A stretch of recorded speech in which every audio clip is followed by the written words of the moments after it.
Hello, hello, hello. This is Over 50, so what? I'm Carol. Today we kick off with Alan Stevens, international profiling specialist, and he's going to tell us all about the Campfire Project, a safe platform for men and women to connect and to discuss a diverse range of topics.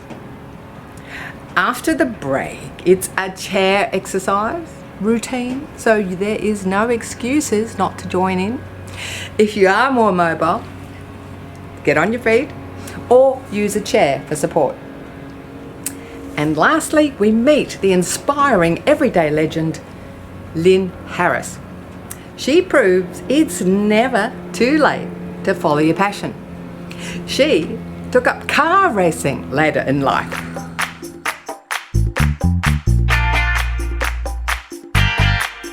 Previously on Energy for Life, we had a chat to Alan Stevens about using profiling to improve our communications and our relationships.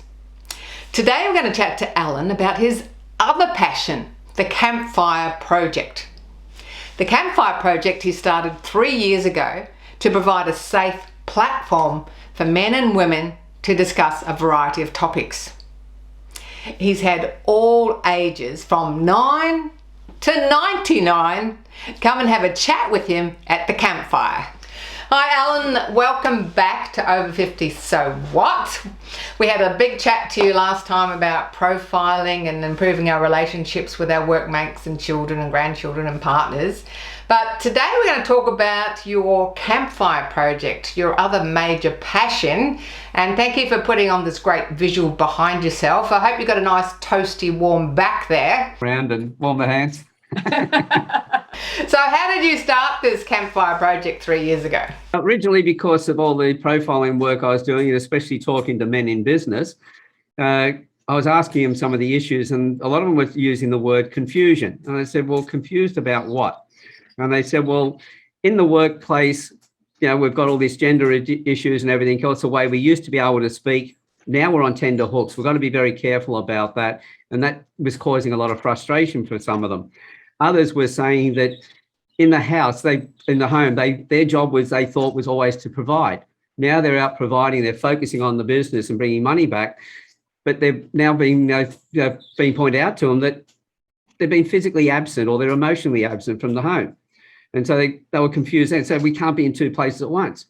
And I realised that if men get frustrated, frustration can move on to violence. And the only way to help men was to provide a safe place for them, somewhere where they could come and sit, tell their story and just have somebody listen to them. No judgments, no counselling or anything else, just to have a pair of ears, listen, so they felt that somebody actually heard them for a change. And I wanted the women to be able to hear how men could speak when men felt safe to do so. But I wanted the men to know that women were there and they could know that women were listening to them. And when the women would then start making comments on the conversations we were having, it was all about creating a site, not so much a group of any form, but under the banner of we together.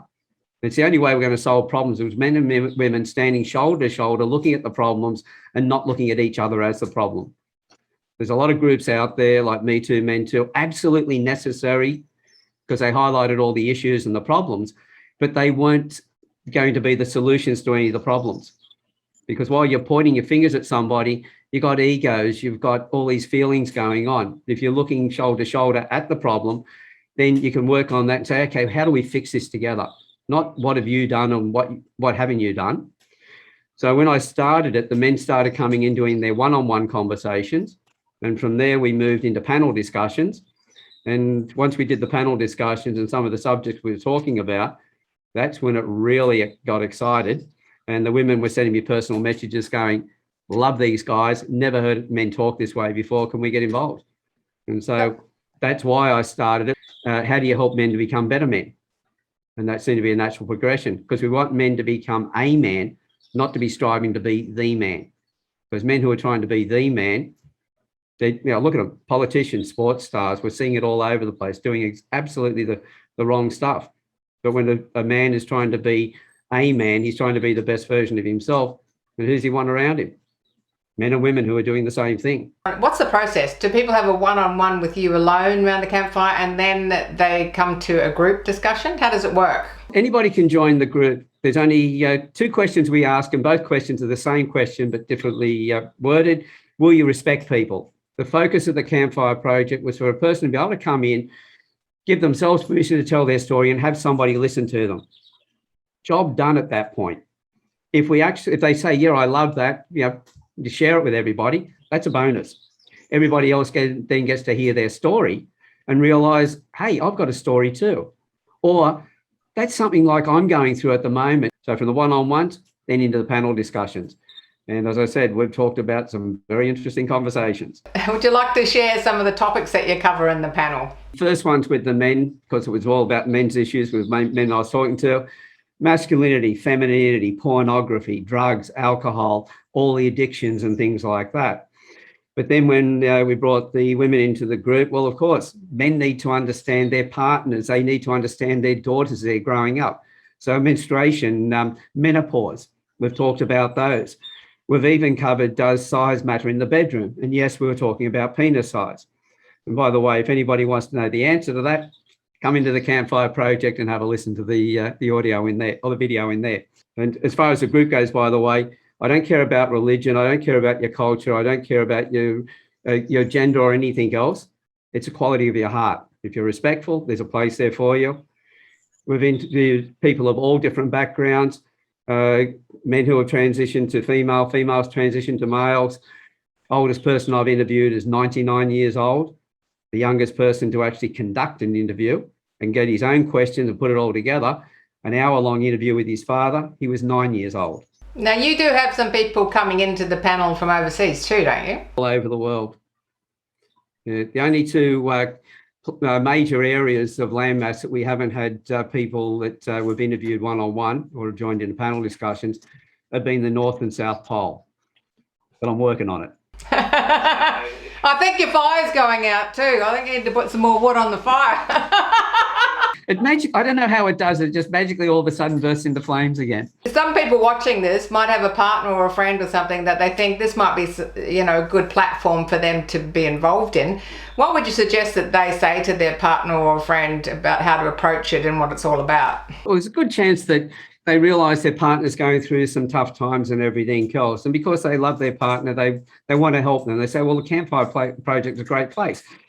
But be careful with that, because the person can take it from the point of view that, I can't look after myself. You're telling me what I need to do. So I always say, lead by example. If you've heard about the Campfire Project and you think that, well, it might help your partner, first of all, come and join it yourself. Have a listen to some of the one-on-ones and some of the panel discussions, and then go to your partner and say, listen, I've been listening. This is great. Have a listen to this. Let them listen in on what's going on in there. Don't tell them this is where they should go, because that'll be the first thing if they're going through stress, it'll give them a reason why they shouldn't, they'll give themselves a reason why they shouldn't come in. So if you're going through stuff, or your partner's going through some stuff, go and find the panel discussion that was about that. Listen to that. Have them, when they're in the house with you. Play it so they can actually hear it. Get them what would you call it, curious about what's going on. How do people find you? Do a search on Facebook for the Campfire Project. If you put Campfire as one word, that'll take you to our community page, which is a fan page. If you break the word fire, camp and fire into 2, because the word was already taken for the group, that'll take you straight to the group. So the Campfire Project. My background was I never really fitted in anywhere. I created the Campfire Project, which was my home, but now it's doing what I always did in the past, which was connect all those different groups together. Well, Alan, thank you so much for that, and thanks for getting the Campfire Project started. We need so many people out there to be sitting talking about things, not keeping it held in, a lot more open discussion, non-judgmental, in a safe space. So thank you so much for setting it up, and good luck with the whole project into the future. Thank you very much for that. And can I just say to the older listeners and that, it's a place that I'd love to see them come in, because they've got so much knowledge, and it's a shame for that to be lost without having shared it with other people. So you may not think you got a story. I guarantee you've got a beautiful story.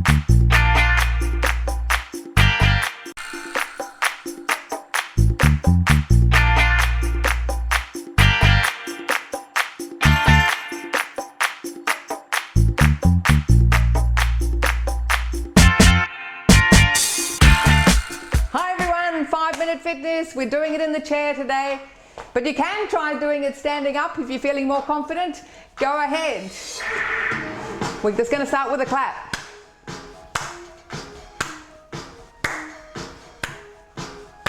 That's it.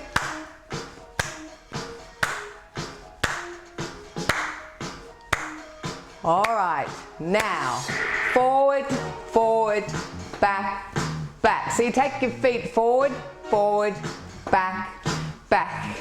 Peace, love and frogs, yes! Forward, forward, back, back. Forward, forward, back, back. Forward, forward, back, back. A few more. Nice gentle warm up. All right, now we're going to go 1, 2, 3, kick. 1, 2, 3, kick. 1, 2, 3, kick. 1, 2, 3, kick. 1, 2, 3, kick. 1, 2, 3, and a kick. 1, 2, 3, kick. 1. Now, once you got that on automatic pilot, you can put a clap in. 1, 2, 3. 1, 2, 3. 1, 2, 3. Walk, walk, walk, walk, walk, walk, walk, walk. Yes.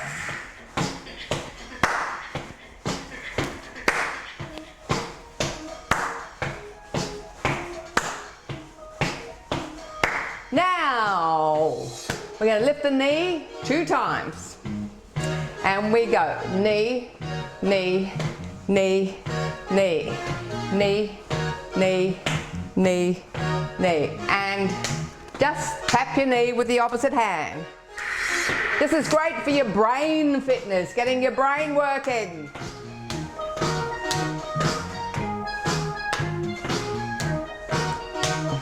If you want to get your heart rate up, you just take your hand higher and down.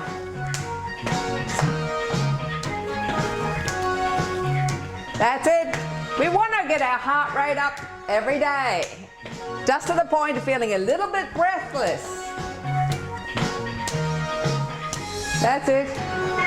Few more.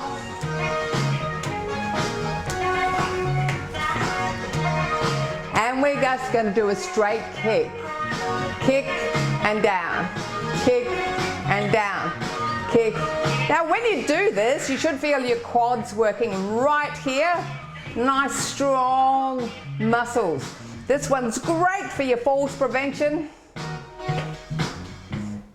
Now once you've got that going, let's try some arms. Push. Push. Push. That's it. Push. Like your car's broken down and you're pushing it to the side of the road. Push it.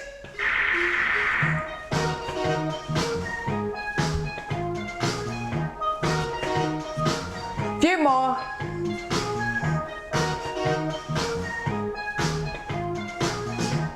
Two more. And now, walking. 1, 2, 3, kick. 1, 2, 3, kick. 1, 2, 3, kick. 1, 2, 3, kick. 1, 2, 3, kick. That's it. And walk, walk, walk. And walk, walk, walk. We got it.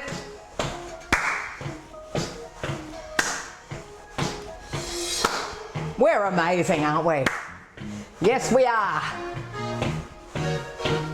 All right, let's try the straight kicks. Kick and down. Kick and down. Kick and down. Kick and down. Push. Push. Down. Push and down. Push. You're feeling better. I'm sure you're feeling better. Getting that circulation going.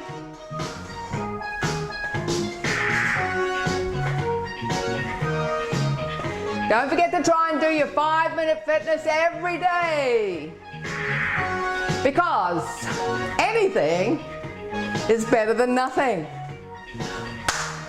Yeah, that's it everyone. Well done, good job. Keep up the good work.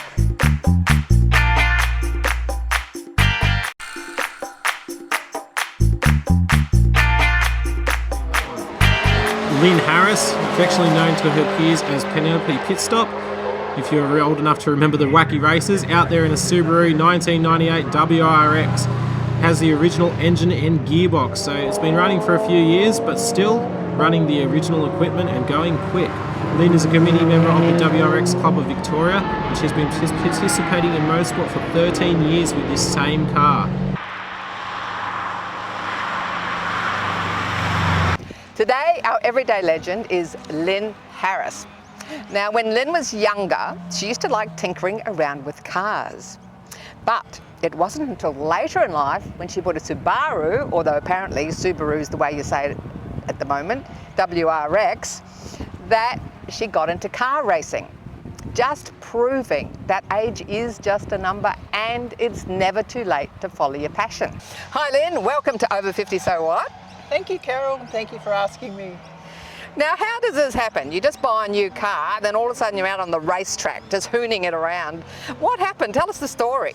Well, it didn't quite happen like that, but it was sort of just inch by inch, and somebody introduced me to the WRX club, and it was like people asking you, are you going to race it?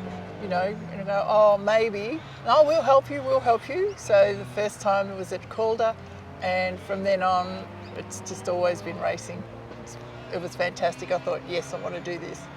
So I've been to all the tracks in Victoria, been to Bathurst 3 times, and even driven the Nürburgring in Germany. That was my bucket list. The Nürburgring, except there was a bit of a problem with the Nuremberg thing, wasn't there? Oh, there was. And I hold my breath even now thinking about it. I charged the batteries in the GoPro, made sure that you had plenty, and put them in. And afterwards I thought, oh, I should be able to tell how fast I was going by looking at the SD card. And I looked in the camera and I'd forgotten to put it in. And I just went, oh, that was just terrible. So you did this amazing thing. You went over to Germany, did the Nuremberg, but you have nothing to prove that you were there. No, just a couple of photos getting in and out of the car. So I understand it's on your bucket list to go back and do it again. Yes, they told me that. They said, well, that proves that you have to come back and do it again. So that'll be fun. So what would you say to someone over 50 that's thought, oh, I quite like cars, I wouldn't mind giving that a shot? What would you say to them? Well, you don't have to have a race car as such, because you can take your own car out, but you just need to, make sure you've got better brake pads and brake fluid and good tyres, and they'll accept you with a fire extinguisher. You need to have one of those and a helmet, and you pretty well sign up with a club and get a motorsport licence and you're off. So you get a motorsport licence. Do you need a roll cage as well? No. You can just take your street car. Oh. Yes. Very good. So this is your everyday car that you were buying to do. I mean, it was when you bought it. Yes. But it's not anymore, right? No. It's funny how that happens over time. I fought so hard to keep it standard, and then just little bits every now and again, tinkered. So it's got a few things on it. I say Subaru, you say Subaru. It's a 1998. Has it still got the original motor in there?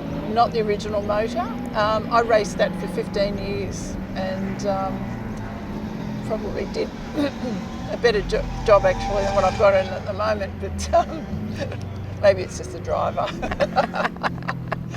It's got the original gearbox in it, and all the other bits, the diff, everything else is all still original. So it's coming up for its 24 years. Wow, that's excellent. Yeah. I can't believe it's the same gearbox. That's amazing. I know. Yeah, that's a good plug for it, isn't it? And I believe you've got some sponsors on board as well. Well, I did have going to Bathurst, AVO. They were very good to me, and Dunlop tyres and DBA brakes, they were good as well. You were just telling me earlier that sometimes when you rock up to go out with your friends, you're covered in grease and things like that.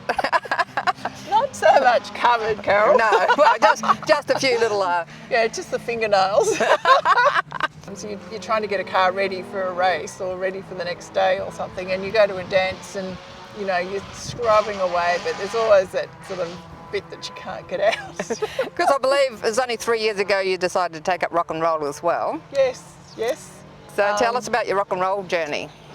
Well, that was really, I think that really puts a smile on your face as well as being good for fitness. We were coached by Grant and Marianne, or they talked us into going to the Pacific International dance competition. So we trained for that, and that was very scary, but it was good fun. So you've only been doing rock and roll for 3 years, and you're already doing competitions and already getting medals and already competing interstate. Would you think maybe you're a little bit of an overachiever? No, it just sort of happens. It just happens. You just, if you like it, you've just got to just keep going with it. It's no point sitting back and wondering. I don't want to die wondering.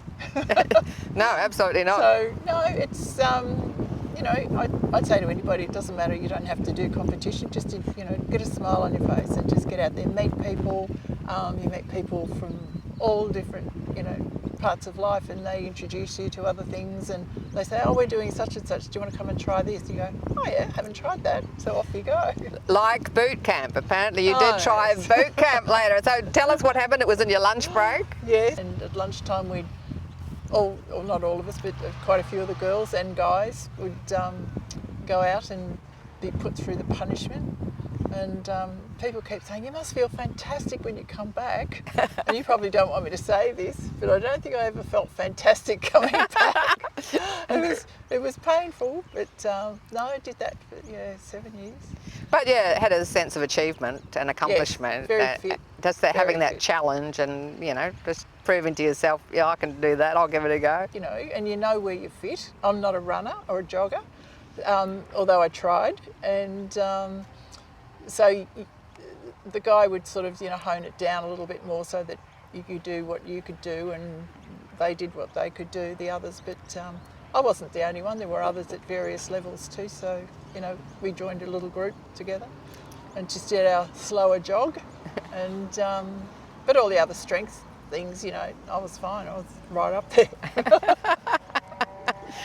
So for anyone over 50 watching the show at the moment, just to close off with, what would you say to them about starting something new, like car racing, like dancing, like boot camp? What would you say to those people sitting at home thinking, oh, maybe I should do something?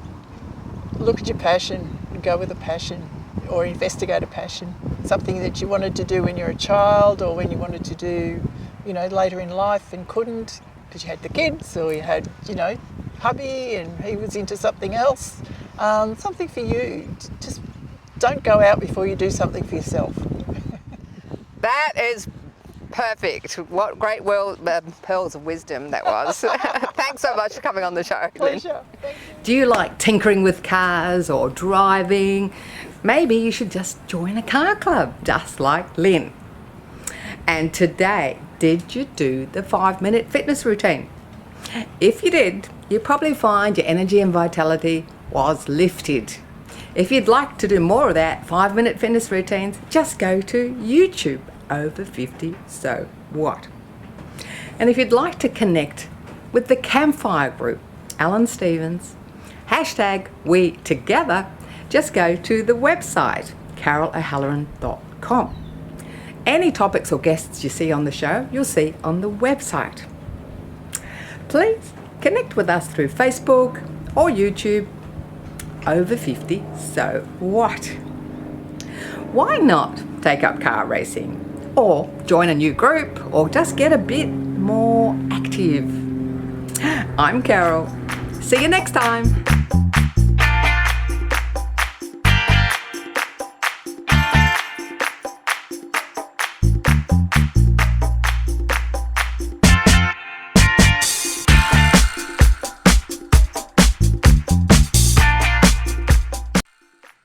Thanks for watching our TV show. Be sure to hit subscribe and then you'll never miss an episode. Jump on Facebook, join our group, get in on the fun, fitness, wellness and inspiration. I'm Carol, over 50, so what?